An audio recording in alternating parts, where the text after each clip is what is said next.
আসসালামু আলাইকুম।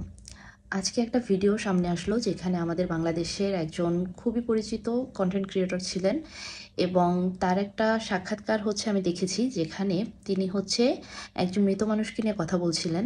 তো সেখানে আমার চোখে যেটা খুব বেশি লেগেছে সেটা হচ্ছে যে উনি একজন মৃত মানুষকে নিয়ে কথা বলতেছেন এবং কথার মাঝে, মাঝেই উনি হেসে দিচ্ছিলেন।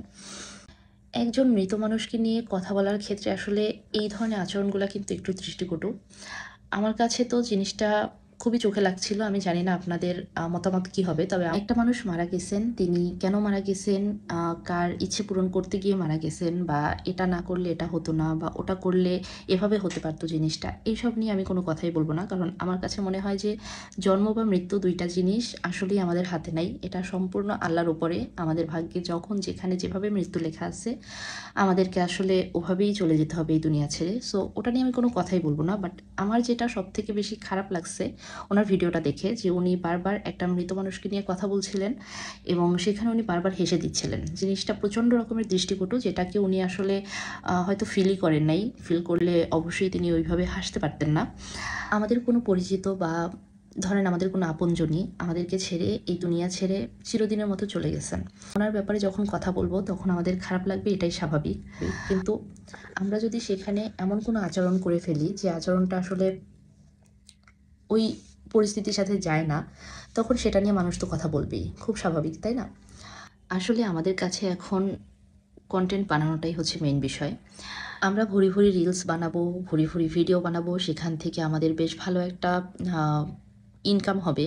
এটাই আসলে এখন আমাদের মাথায় সারাক্ষণ ঘুরতে থাকে। সো এই মাথায় আসলে অন্য কিছু ঢুকবে না, এটাই স্বাভাবিক। আর এত বড় মাপের একজন কনটেন্ট ক্রিয়েটর হইতে হইলে আসলে তার মাথা থেকে অনেক কিছু ঝেড়ে ফেলতে হয়। হয়তো অনেক ইমোশন ঝেড়ে ফেলতে হয়, অনেক রেসপনসিবিলিটি ঝেড়ে ফেলতে হয়। আমি জানি না, হয়তো হয়। তো এ কারণেই হয়তো উনি ক্যামেরার সামনে ওভাবে একজন মৃত মানুষকে নিয়ে কথা বলার সময় হেসে ফেলতে পারছেন। ভিডিওটা দেখে আমার জাস্ট একটা কথাই মনে হলো যে আমি একটা কাজ করলাম, করার পরে আমি জানি যে আমি ওই কাজটা ভুল করেছি এবং আমি যখন করতেছি কাজটা তখন কিন্তু আসলে আমার খেয়াল রাখা উচিত ছিল যে আমি কি করতেছি, কেন করতেছি। তখন আমি খেয়াল রাখলাম না বা ইচ্ছাকৃতভাবে আমি কাজটা করলাম এবং করার পরে আমি এসে আরেকটা ভিডিও বানাচ্ছি বা মানুষকে দোষারোপ করতেছি যে কেন তারা আমাকে নিয়ে কথা বলতেছে। এটা আমার কাছে মনে হয় একটু হাস্যকরই ছিল যে আপনি একটা কাজ করে ফেললেন।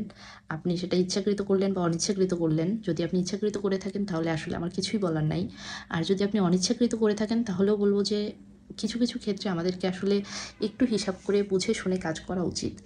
বিশেষ করে যখন আমি নিজেকে মনে করতেছি যে আমি একজন পাবলিক ফিগার। সো সেক্ষেত্রে পাবলিক আমাকে নিয়ে কথা বলবে, পাবলিকের সামনে আমার সবকিছুই চলে যাবে।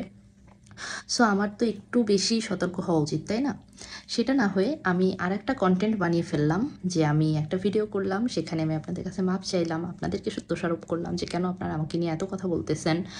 আ এই জিনিসগুলা করে আসলে শেষ পর্যন্ত কি হলো? আমার আরেকটা কনটেন্ট হইলো, সেটাও আমার আপলোড হইলো অ্যান্ড সেটা থেকেও আমার একটা আর্নিং হইলো। আমি জানি না আমার কথার সাথে আপনারা একমত হবেন কিনা। তবে আমার কাছে তো ওনাদের ভিডিও দেখলে এটাই মনে হয় যে সবকিছুই বোধহয় আসলে কনটেন্টের জন্য।